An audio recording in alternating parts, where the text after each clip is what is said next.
台南一中建校100周年，过去培养出真侪各领域内底的精英。15号下晡邀请到前中央研究院院长，同时嘛是台南一中的杰出校友王启慧院士，登来到母校来甲大家演讲。身为化学佮生化专家的王启慧院士嘛，趁这个机会甲大家介绍 COVID-19 的病毒，也佮有疫苗制造的概念，佮有基本的学理。这是糖分子。那糖分子不是病毒做的，糖分子是人做的，所以我们的免疫系统看到这个橘色的部分，会以为是自己的，不是外来的，所以它不会起什么免疫反应。它藏在这个橘色里头的这个病毒的蛋白质就被遮起来了，所以我们的免疫系统攻击不到。那这个就是一个。所有人类的病毒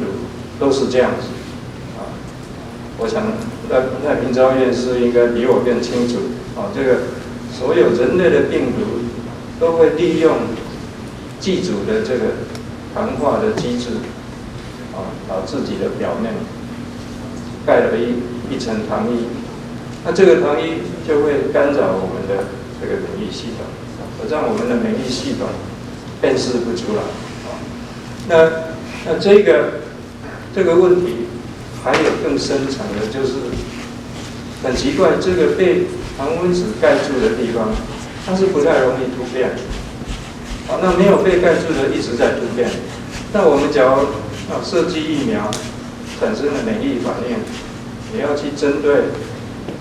没有被糖分子盖住的，它会一直突变，所以这个疫苗就会慢慢失去效果。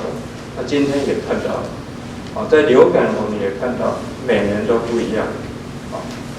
所以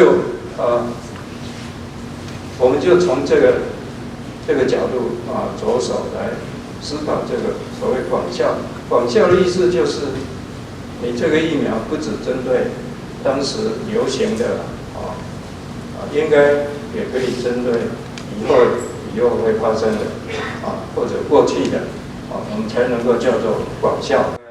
为着要庆祝建校100周，台南一中嘛伫4月16号头19点来举办100周校庆的庆祝大会。活动会颁发第15届校友杰出成就奖等系列的活动。伫当天，伊嘛会6点卖为校友来举办校友大团圆的办桌晚宴，互大家做伙互相交流，佮会当回忆伫过去在学校的时光。台南新闻刘品言采访报道。